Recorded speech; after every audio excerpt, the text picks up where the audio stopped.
This episode is sponsored by the Bridge to Recovery, a nonprofit program on 115 acres near Bowling Green, Kentucky, a tranquil place where they've been changing lives for over 40 years. Their people improve their quality of life by acknowledging past emotional wounds and healing from all forms of trauma.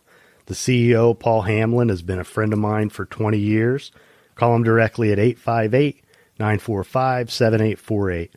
That's 858-945-7848, or you can learn more about the Bridge to Recovery by clicking the link in the show notes or visiting thebridgetorecovery.com. Thank you for listening to The Path to Authenticity. My name's Tom Gentry. I think of this show as the opposite of small talk. You'll hear real conversations with real people who know who they are. We talk about what makes them who they are, how they became who they are, and how we might become truer expressions of who we are. I'm Ollie Beardsall, and this is The Path to Authenticity.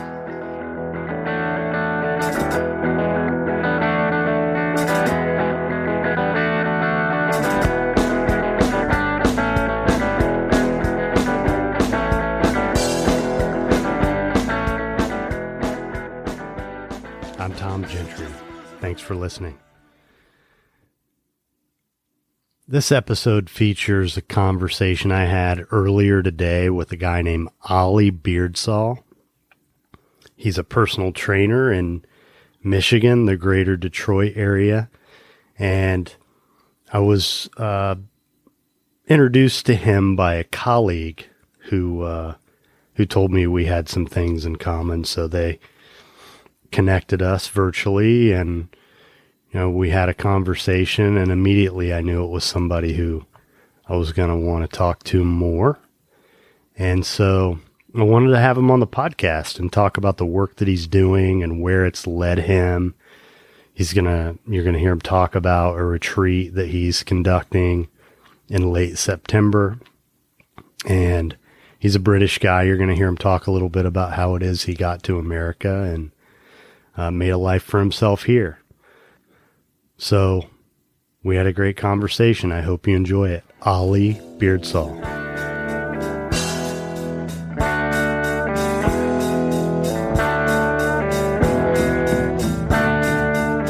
Just the product of some bad seeds. Just some guys that grew into weeds. Ollie, how you doing? I'm good. How are you? I'm doing great. I'm happy to have you here. I appreciate you taking the time to be on the podcast. So thank you. So can you tell the listeners what it is you do? Yeah. So like you heard, my name is Ollie Beardsall, and my day job is I'm a personal trainer and strength and conditioning coach. So it's definitely looked different at different times of my career, which, I think I'm 7 years in. So still early, but an average day at the moment looks like me training everyone from, kind of your average Joe who just wants to, maintain some fitness and health, to people who are looking for better performance in sports. I work with men, women, kids. I actually work with a few people with learning disabilities. It's really a wide range of people. But I guess everyone's shared goal is they're looking for better health and wellness. And I guess I am the guy that they come to for that. And now, did you tell me that you're also a yoga instructor? Yeah, I am. So I've done a bunch of different certifications in my time that have kind of shaped how I work, and definitely I would probably describe it as a more holistic approach to kind of health and fitness, more so than it used to be when I first started, and that's kind of come as I've grown. But yeah, I'm a certified yoga teacher, and that was kind of actually part of my own personal want to learn more about yoga when I first did it, more than an interest in teaching it. But it slowly infiltrated my practice and my clients. So there's definitely, we do a lot of breath work, flexibility and stretching. And, I try and sneak some of the philosophy and definitely the mindfulness into the work that I do, because a lot of the fitness world isn't, is very opposite to the yoga community. And, it's a lot about kind of almost like losing yourself in fitness and, going balls to the wall for an hour to kind of distract yourself from other things. And yoga's more about finding yourself. Exactly. Sorry, I don't know if you heard that car go past. I'm actually walking my dog right now, and this is a big part of my day when I get to connect with myself. But yeah, so I like to really have people be aware of what's going on within themselves while they exercise, rather than just using it for a distraction. I really believe like exercise and weightlifting can have a super mindful aspect to it, and it does, and it needs to. And that kind of leads me into kind of a point of, a lot of people come to exercise and yoga really, I think, first looking for something physical. And that was my personal experience with kind of exercise as well, and going to the gym. It was just maybe a physical need first. And the more I've gotten into it, I've realized that a lot of the things I was looking for physically were actually, kind of more manifestations of like maybe things that I was looking for emotionally as well, like release and stress. And so that's an interesting thing. The physical is a really good route into the psychological and the emotional, and that's kind of leading me down a slightly different path now, which is so I mean, I still don't, and don't get me wrong, still I would say the majority of what I do looks like personal training, fitness coaching, from the outside. But I'm sure, like, if anyone else who's listening to this is working in a similar field, you do end up being, I'm not a therapist, but you do end up being, like a kind of therapist, confidant kind of role for people. And I think there's maybe something to do with when you are being physical, it kind of maybe like lessens your inhibitions, or because it is quite a, you're in quite a vulnerable spot when you're putting your physical body in someone else's hands and they're telling you what to do. And, you end up having a lot of conversations with people, and, people share their fears, people share their worries and their anxieties. And I have definitely come to realize more and more that, the physical component is such a small part of really what comes into people's overall health. And I think, and I've been guilty of it in the past, of overemphasizing the physical aspect of, having to be super fit and having to work out 7 days a week, and, taking all these supplements, and, being super regimented with, like meals. And again, like, you can equally use health and fitness as a crutch and as a distraction from maybe, like, digging into deeper emotions. Well, and your point about getting moving and then tapping into your more emotional side, I think, well, especially with guys, it's been one of the trends that I've seen in the helping profession, sort of the emergence of what are referred to as experiential exercises. Yeah. You get guys doing stuff, and a simple example that I can give you in practical terms is, being a dad, Yeah. I have a 13-year-old son who, he's a little more evolved emotionally now, but especially when he was little, and little kids can't really connect emotionally the Right. same way.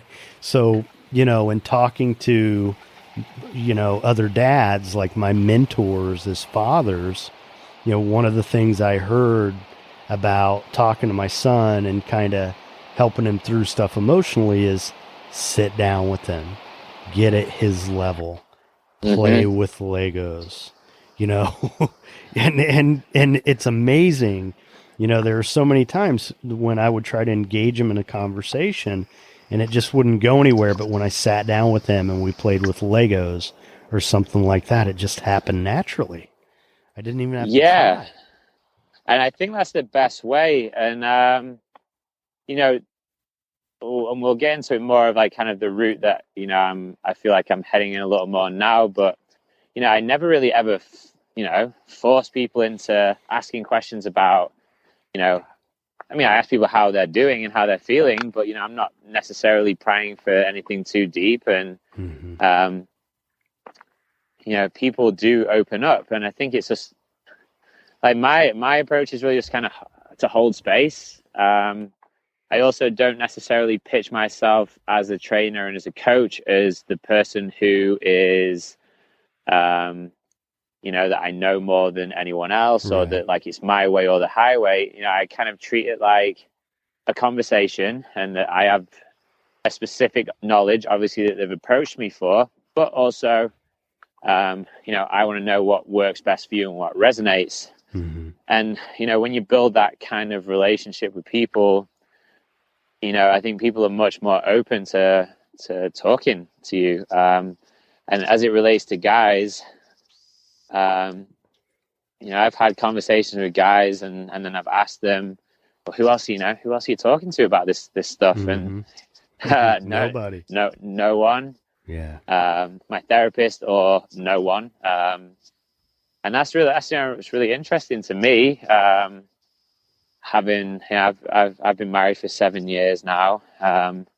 And I'm lucky that I have someone to talk to. Not everyone is as lucky, and I really can't think of anything worse than not having someone to share, your thoughts and your fears and your emotions with. I think for guys, it's a missing part of in society that we can do these things, or just how it's perceived as well. Like you don't want to be the emotional guy or the girly Mm-hmm. guy, and so I noticed that has kind of come up in a lot of my work, since I work with 80% maybe of my clientele is male. Mm-hmm. So you start putting things together, you start noticing trends of conversations, and how people show up at different times when there's outside stresses, and that's kind of what's led me towards, well, at least towards having this conversation with you as well. I actually found that in having to, hold space for other people, that I needed someone to, hold space for me. And I came across Right. someone who is like my mentor now. I know you know Steve Feldman. And now me and him meet once a week, and I talk about things I'm experiencing, and how conversations I'm having are affecting me, and needing someone else who's already been through a lot of the things I've been through. And it's not always like offering advice as much as just asking the right questions. Well, and listening really goes a long way too. Just being It heard. does. Yeah, that's really just, sometimes I feel like all people need is just to be heard. And all this stuff I'm saying is stuff I've been guilty of, feeling the need to try and fix people and always offer advice. Mm-hmm. But like you say, most time I don't think people, it's not that they don't know that the advice you're about to offer is, it's just a case of someone listening and not judging. And that it's funny how all this stuff has come about and has gone from, I mean, again, the physical part is still a huge part of what I do. And having realized how much of an entry point it is to have these conversations and hold space with other men, has kind of inspired me to do a lot more than just the physical training. I actually noticed you said when you were talking about with your son that you mentioned the word experiential. And that was interesting because I was actually just having a conversation with Steve the other day about how do you bring these topics up with other men, and how do you bring these topics up with other men who maybe don't even know that this is something to talk about, or aren't because it can be a little off-putting, and I think it can people can put up barriers and be very defensive, like, I don't even need any help, like I'm fine by myself. And that's why it's a great thing of, like, if you can get a group of guys together in a thing that's like kind of, I think it is like a kind of masculine thing to do, to, lift weights and sweat and a little bit of competition. So that's like, I've noticed that's just like a really good barrier for breaking it down. Well, and this is so important. Just engaging in conversation about what's going on with us emotionally as guys. And I do a small men's group on Monday nights, and I've done it in the past, and it's just kind of getting off the ground again now. And that's great. I really like where it's going. And one of the things I talked to them about last night is, one of the reasons why this is so important to me is because as a kid, as an adolescent and a young adult, I, lost people around me to suicide. My best friend from childhood, there was another guy who was in sort of our extended circle of friends who, within a week or so of our senior year in high school beginning, both committed suicide. And then a year or so later, there was another guy who was part of my circle who did, and, all these big losses. Yeah. And, I could go into detail about what was going on in their lives, but at the end of the day, they were sad. And they didn't have anybody to talk to about it. They didn't know how to talk about it.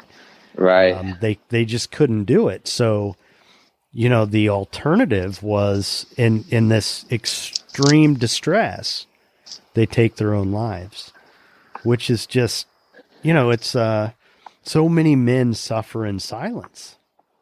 Yeah, it's tragic. I've heard the statistic of what it is about, like how the percentage of suicides that are young men. It's tragic that's the, people think that that's the only way out. Right. Well, and that's just, it's inherent in being young that you just don't understand the possibilities of life, when it comes to relationships, jobs. And so it just stands to reason that emotionally, if I feel terrible and I'm 17, 19 years old or whatever, I'm going to feel like it's going to be this way forever. And I don't know how I'm going to get out of this. And I kind of went there too, in a certain way. Obviously didn't commit suicide or even attempt it, but for me, it was addiction, which is really at the end of the day, just slow motion suicide is what it is. But just gets you there slower. Yeah. So Steve connected us because he knew that we were both interested in men's work. So can you talk about how it is you began to become more specifically interested in that? Was it through the personal training and and you're not the first personal trainer who I've spoken to who has mentioned like kind of being in the therapist role for people, right? That seems to happen. Yeah, I think it is fairly common if you are, open to it. I and it's been more specifically, it was really, so at the end, over just a little over a year ago, it was like around Christmas time, and I was kind of doing some reflection on how I thought the year had gone, and things that I'd enjoyed and things that I felt I needed more of in my life. And one of the real things that was kind of crying out to me was like this need for connection. And again, I'm, really blessed to have like a really great relationship. But the need for a wider kind of community of people to surround me, especially considering I spend so much of my days kind of working for other people. You do, and I love it. And that's like my, we can talk about this later, but that's my purpose. I see that as my purpose, but not to say that doesn't take a lot of energy. So I was looking for something that could surround me with like-minded people in a place that I liked. And I actually ended up starting a group, and we just meet on a Saturday, and it's a group. It started off just as a group of friends, and it spread to friends of friends and people I'd never met before. And I don't know why at the time I thought of it, but this name, The Pursuit of Progress, came into my head. And that's why I kind of coined this group. So it's called The Pursuit of Progress, or POP, people call it. And it just became this thing that it was very lighthearted. We get together on a Saturday in Detroit, and we do a big group workout. It's in a really small space, and we play good music, and people chat to each other. People, started going out for lunch and dinner and hanging out with new friends, and it just became this thing that we could all rally around. It was like bigger than any one person. It wasn't Ollie Beardsall's workout group, and I don't claim, to be the one true leader. It's like it's a team thing, and it became such an integral part of my life, of like all these people who got so close to each other, and we started like a group chat. And people would share things with each other. I say then people start having other events and inviting, and it became this really special thing. And we're still going strong. We have a bunch of new members, and it became this really great family. And I noticed that I was holding a space and trying to be a certain way rather than share a certain, trying to preach. And then allowing that space for other people to step into. And we would get new people into the class, and people who have been before would start coaching them and, taking people under their wing. And it was, I'm like smiling thinking about that now. And we have boys and girls, like it's mixed. But still at times I would say, still like there's days when it's the majority of men. And then I started working with Steve around that time, a little over a year ago. And I just started to notice my kind of, I don't know if I can really describe it. It was just a feeling, kind of soul kind of feeling of, needing, that connection in a group with men, and just with the conversations I was having with the men that I worked with. And that's it's kind of happened organically. It was never something I really sat and was like, this is what I need to do.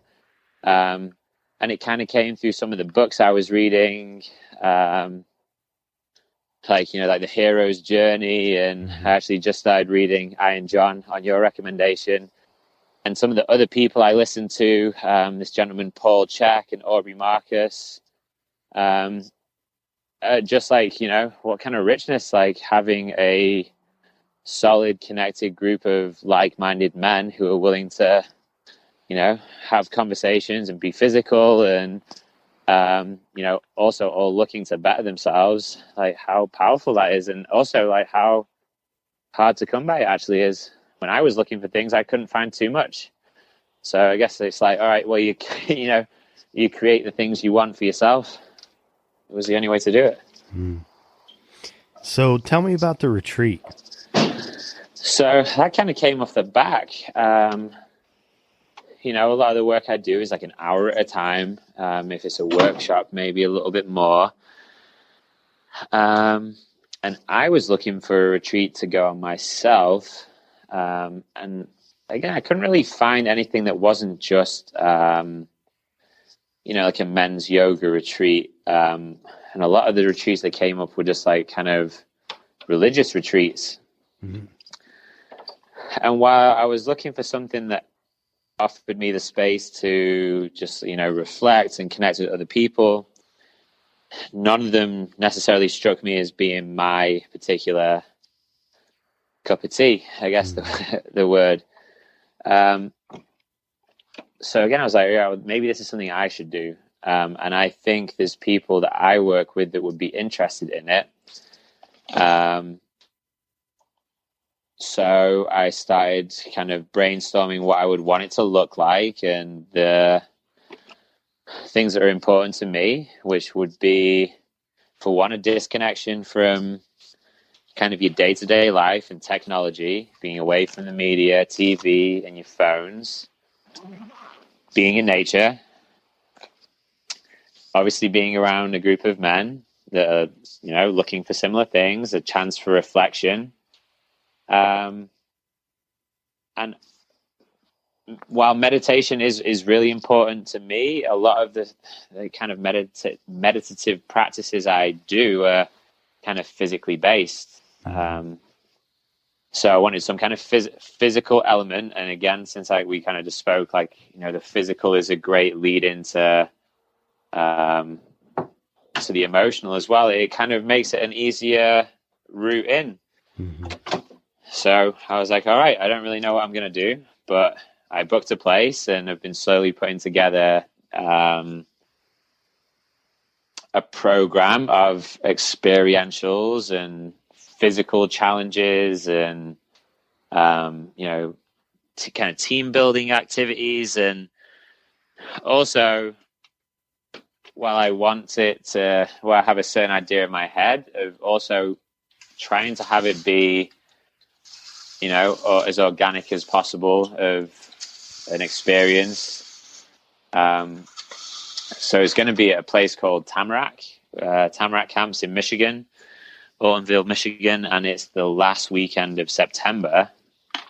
And I got a bunch of cool stuff planned. I don't want to give too much away, but there'll be yoga, there'll be some meditation and journaling, there'll be some high ropes courses, wow. Canoeing, cooking by a campfire.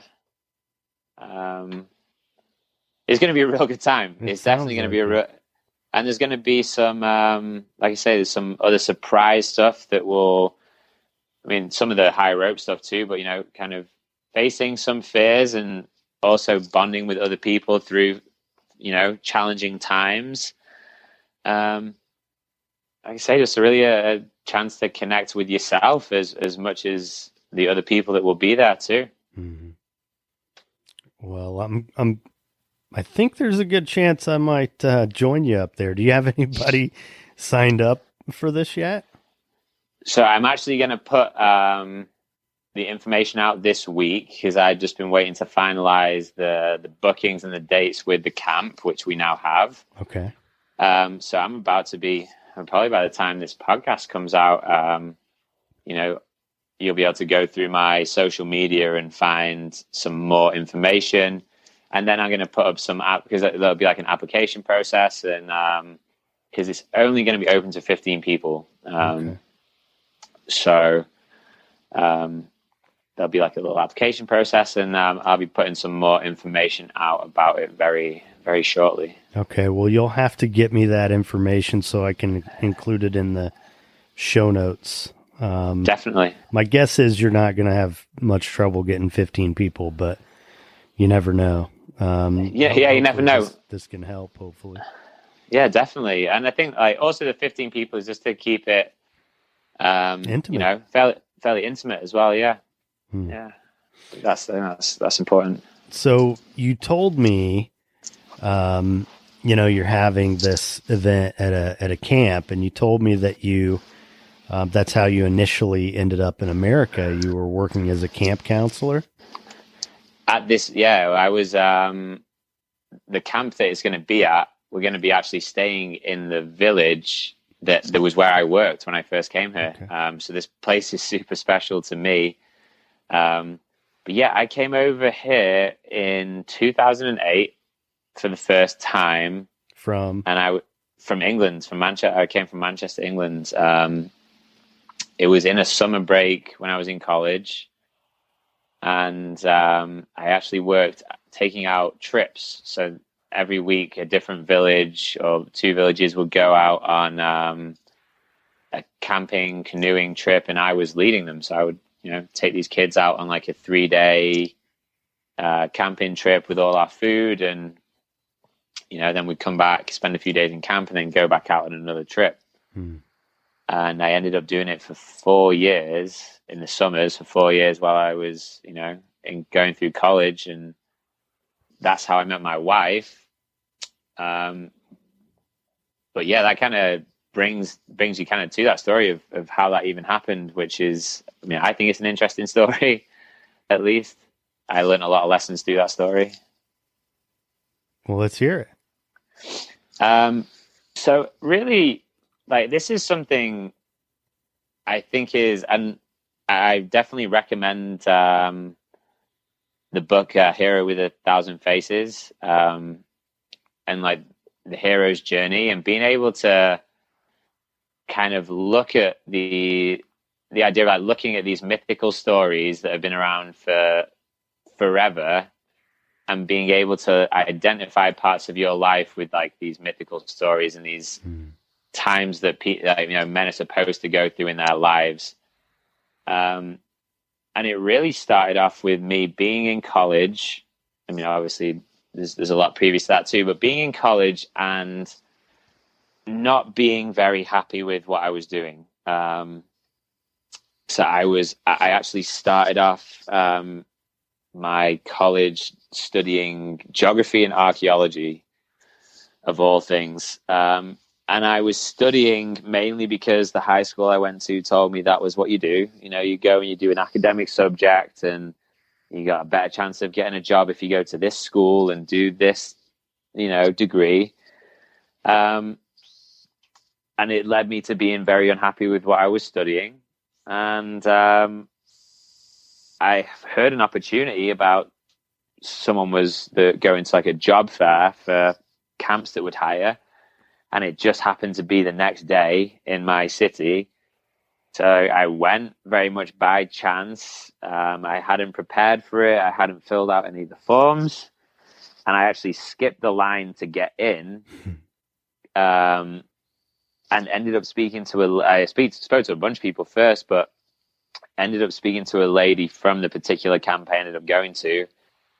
She had one job left, which was the job I got. And I happened to have enough experience of, you know, camping and kind of outdoor survival kind of stuff to be able to get the job.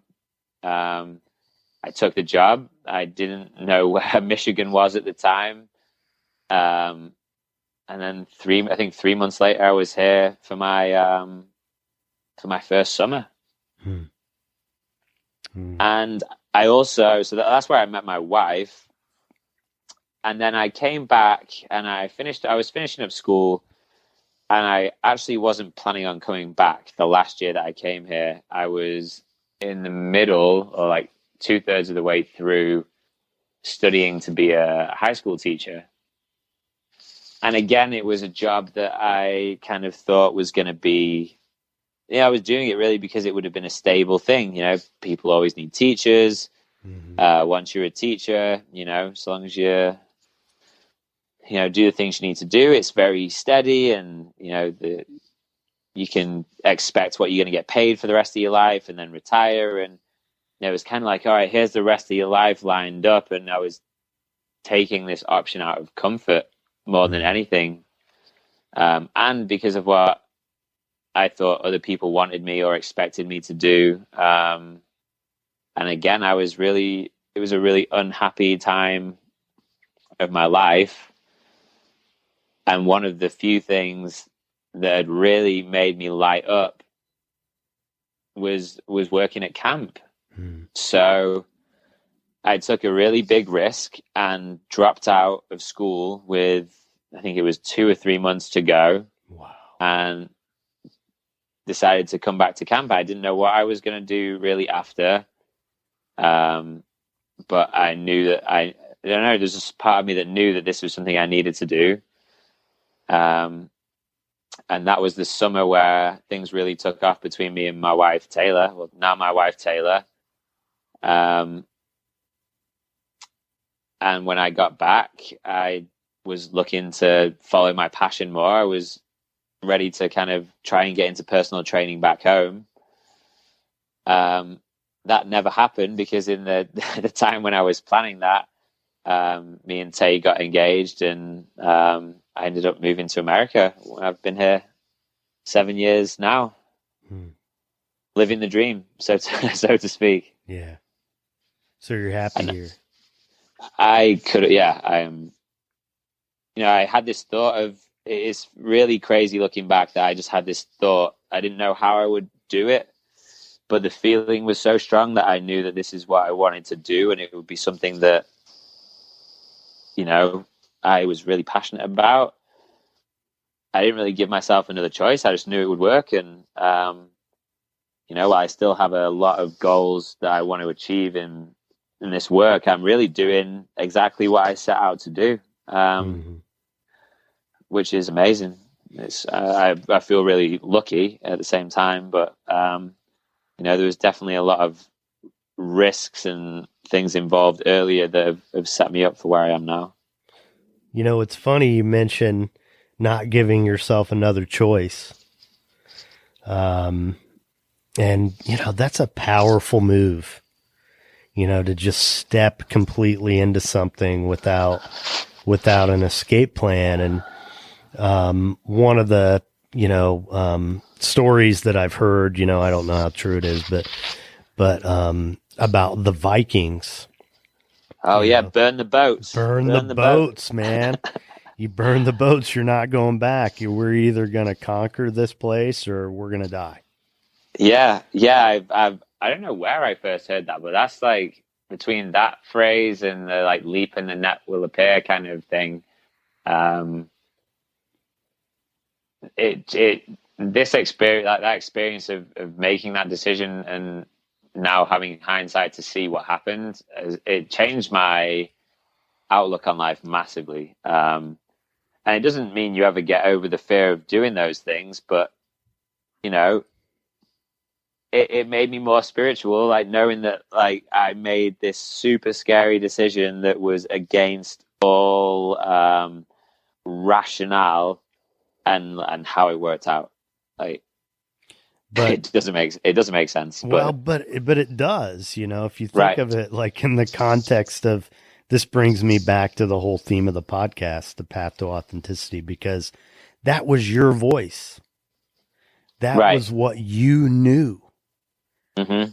And so I really, what I've learned and what I think you probably learned in that experience is when you follow that voice, it works.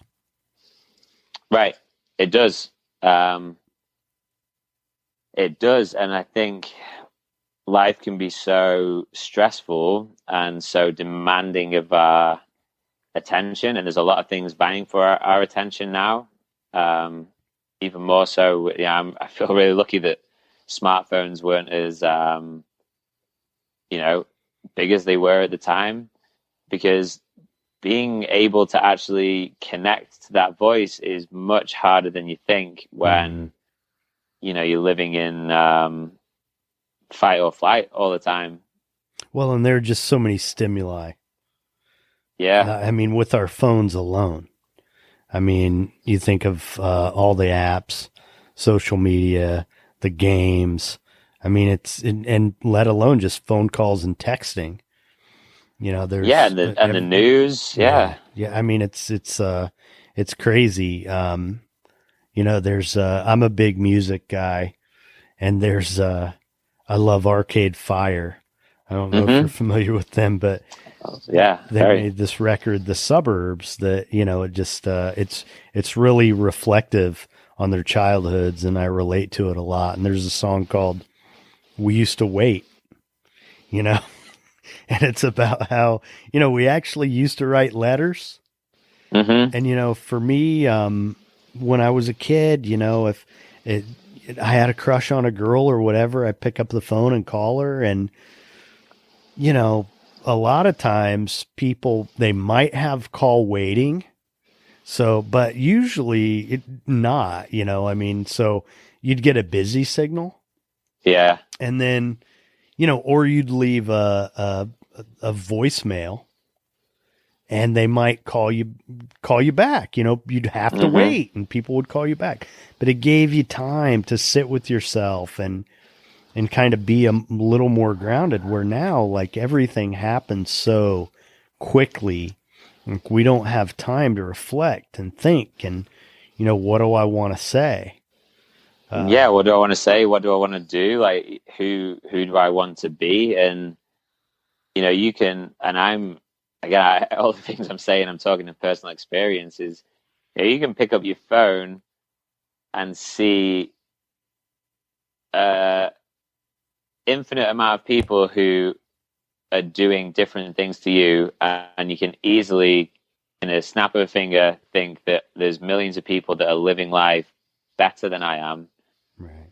That are happier, that are doing more. And I do it, of questioning, well, should I be doing what this person's doing? Like, what am I doing wrong? And so, I did this for so long without even, I think, realizing that the impact it was having on, like, how I made decisions in my life. And it's something I've had to become more aware of in terms of my, like, consumption of social media. Because it's easy to stray from, like, what is true to you. And I think it's easy to think, like, I am me, like, I don't have to think about who I am. But I think if you sit down and take the time, you can realize, like, really all the things that can have influence over you from the, the information that you digest every day, and the things you read, and the things you choose to look at. Well, and that choosing to look at part is, things happen so quickly now, we don't always think about actually taking the time to choose what I'm going to let into my world, and it just happens. Especially, I think social media is, puts us at a disadvantage when it comes to that kind of thing. But I apologize. I interrupted. What were you about to say? I don't know. I don't think it was as important as what you said. Okay. Well, thank you. So, any other big plans in the works for you? The retreat, like I say, we'll post more information to that, but I think it really, like, kind of speaks to something every day, and of what's necessary, of having that time. Retreats are great because you can go on them and feel fantastic for however long you're there for. If you're there for 2 days, 3 days, or a week. But then, like, how do you get the same effects from that outside?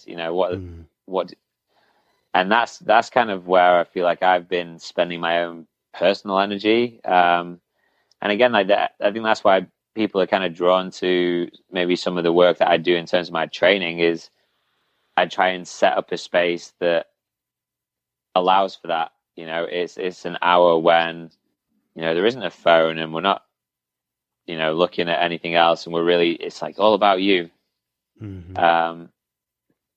So being able to find a practice that is, really lends itself to that, of taking time out and connecting to yourself. And that's really what I've been digging into with my own work. And like I say, like the, meetings with Steve, and my wife turned me on to this thing. It's called the Artist's Way. I'm definitely familiar with it. So it's like a program to rediscover your own creativity. And again, it talks about how a lot of people's creativity, and it not necessarily as an artist, but just in, in life and in a way of expressing yourself, how a lot of that is squashed by things you were told as a kid, or things you're still told, or, limiting self-beliefs that you have about what self-expression should be. And one of the tasks that you do every day is write. Mm-hmm. So morning pages. Exactly. Yeah. And that's been a big thing for me, is the morning pages. And I'm not doing it because I want to be a poet or an artist in particular. I just find it helps clear my head to allow certain ideas to come in, and to allow just to allow space. I can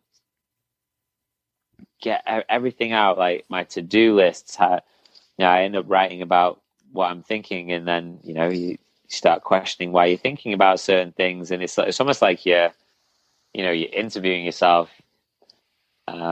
That's been super beneficial for me. I've also been injured for the last few months, off the back of not paying attention to myself as much as I needed to, and now my body has knocked hard enough on the door and told me to slow down. Mm-hmm. And I've been realizing,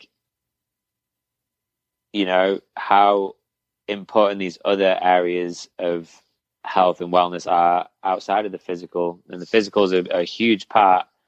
But I think for myself, I had definitely had enough of it, that what I needed wasn't more physical. Mm-hmm. So like learning these other practices has been really beneficial for me recently. And I've been trying to, kind of, all you can do with your clients is share what you know and what you've learned. And that's been definitely a little more of what I've been sharing recently is, if we're working hard in the gym and outside of the gym, what do we need to be doing to make sure we're slowing down and finding the balance to that too? So, speaking of what you know and what you've learned. So if you were to look back on your life and think of a time when Ollie needed some support, when would that have been? And what would you tell him? It's an interesting one.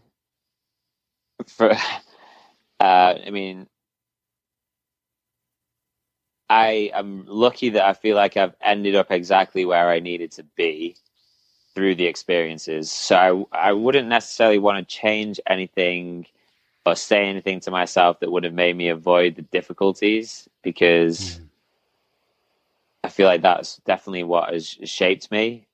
But there would have been, in any of the challenging times, I probably would have told myself that everything's going to be okay. Like everything will work out, and, to accept that any challenge will later be, a blessing and something that makes you stronger. Because there was a time when I thought some of the difficult things I'd been through were, I was kind of resentful. Like, what if I had this, and what if I would have had this? And, hindsight is great to be able to look back and say, I wouldn't be able to do the things I do now if I wouldn't have gone through those. So just to say everything is okay, and, the challenges will be lessons. Yeah. Well, but the everything is okay. I mean, that's what I would tell myself, pretty much at any point in my life. Right. Up until 10 years ago, I would say, and just, it's okay. Relax. Yeah. You can just relax and enjoy life and enjoy yourself, and you don't have to worry. No. And, I probably would have told myself earlier, I'm trying to think who says this. It's like the follow your bliss. Mm-hmm. I'm drawing a blank on his name, but I can see his face. PBS, he's on PBS a lot. But just to follow the things that light you up. Again, it brought me to where I am. but I think I could have definitely had more richness in my life if I would have really followed some of the, things that were just passions and hobbies more, and not felt like I was always having to just, focus on how I was going to, what I was going to be when I grow up kind of thing. I feel like that was a lot of what school pointed me towards, what you're going to be when you grow up, when your career, and as opposed to like, what do you enjoy and how can we help you pursue your passion? So to follow your passions too, and always find space for that. And that's something I still work on now. So that would probably be also my advice, is to really, those things that light you up and are your passions, even if you're really focusing on your career, like don't let them slip away, because you can regret spending too much time away from those things later on, and you don't need to. And when you find it, burn the boats, right? Yeah, burn the damn boats. All right. Well, Ollie, this has been great, man. I appreciate you doing this with me, and I look forward to getting to know you better. And hopefully I can get up there to that retreat in September. I'd love that. Yeah, definitely. Like I say, I will be letting you know more information very soon, and hopefully we can link it, and I'd love to have you there. All right. Thanks, man. I appreciate it. Thanks, Tom. Thanks a lot.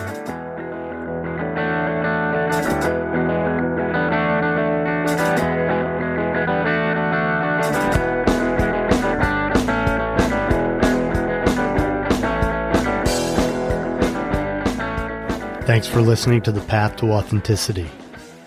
If you'd like to learn more about our guest, you can find links in the show notes or visit our website at thepathtooauthenticity.com. If you're interested in becoming a sponsor, if you have a suggestion for a topic, or you know someone who would make a great guest, email the show at thepathtooauthenticity@gmail.com. If you enjoyed this episode, please leave a review on Apple Podcasts. If you know someone else who would enjoy the show, or even just a particular episode, please share it with them. Every little bit helps. If you're not already a subscriber, please consider becoming one wherever it is you choose to listen. You can find the show on Patreon, where by becoming a patron, you can hear episodes before they're released publicly. You can gain access to supplemental content. There are other benefits in the various tiers. Visit patreon.com/thepathtooauthenticity. Join our Facebook community or follow the show on Instagram, both at The Path to Authenticity. We also have a YouTube channel. You can connect with us on Twitter or Pinterest. To hear the songs from this and every episode, you can find the Path to Authenticity playlist on Spotify. Obviously, there are a lot of ways you could be spending your time, so I appreciate you spending some of it here with me. I'm Tom Gentry. Thanks for listening. Be nice.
did great, honeybee. The Path to Authenticity is powered by Equivox. For digital marketing and web design services, visit equivox.com.